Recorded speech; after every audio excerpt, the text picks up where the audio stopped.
ہم اپنے نبی پاک صلی اللہ علیہ وسلم سے اپنی جان سے زیادہ محبت کرتے ہیں. تو کسی ایسے ہی کیڑے مکوڑے نے یہ سوال کیا تھا سوشل میڈیا پر کہ یہ مسلمانوں کو دیکھو جگہ جگہ یہ پرچم اٹھائے ہوئے ہیں کہ اپنے نبی سے محبت کرنے کی بات کرتے ہیں, ان سے ذرا پوچھو کیا انہوں نے اپنے نبی کو دیکھا ہے؟ جس سے آئی لو محمد کہہ رہے ہیں, کیا محمد صلی اللہ علیہ وسلم کو انہوں نے دیکھا ہے؟ اس ظالم کو تو میں یہ جواب دیتا ہوں, بن دیکھے جب یہ حال ہے. ارے دیکھتے تو بات الگ تھی, سر ہتھیلیوں پر لے کر کھڑے ہوتے ہیں.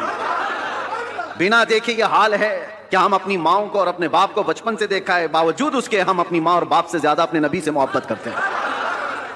یہ اللہ تبارک و تعالیٰ کی طرف سے ہمیں عطا کیا ہوا ہے. میں آپ سے یہ بات کہنا چاہتا ہوں کہ دنیا اسی میں پریشان ہے کہ ایک ایسی قوم ہے نہ اپنے خدا کو دیکھیے نہ اپنے نبی کو دیکھیے, لیکن دوسروں کی بنسبت اس قوم کا حال یہ ہے دوسروں کو پرچار کر کر کے بلانا پڑتا ہے, اور یہ بنا اعلان کے جمعہ میں بھر جایا کرتے ہیں. آج تک کبھی جمعہ کا پوسٹر لگتا ہوا دیکھا آپ نے کہ اس مسجد میں جمعہ کی نماز ہونے والی ہے؟ بچپن سے کبھی سنا آپ نے؟ ایک اذان ہوتی ہے ساری صفیں بھر رہی ہیں. ہر مسجد کا حال ہے.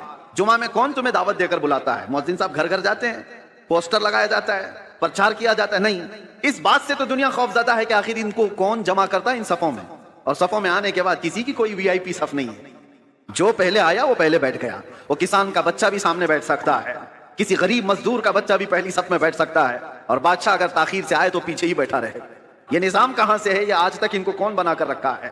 دنیا اس بات سے خوف زدہ ہے میرے عزیزوں. یہ وہ چیزیں ہیں.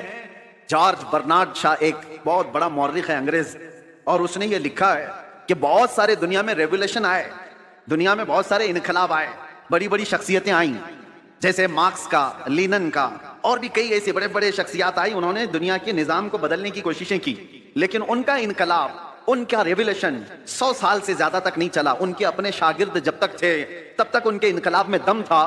جارج برنارڈ شاہ کہتا ہے دنیا میں ایک ہی انقلاب میں نے دیکھا ہے 14 صدیوں کے بعد بھی آج بھی پوری طاقت کے ساتھ قائم ہے, اور وہ انقلاب ہے مکہ کی سرزمین سے اٹھا ہوا, محمد رسول اللہ کی زبان سے لایا ہوا, اور مدینے کے بادیہ نشین بغیر چپل کے ایک لباس میں چلنے والے وہ صحابہ کا لایا ہوا انقلاب ہے.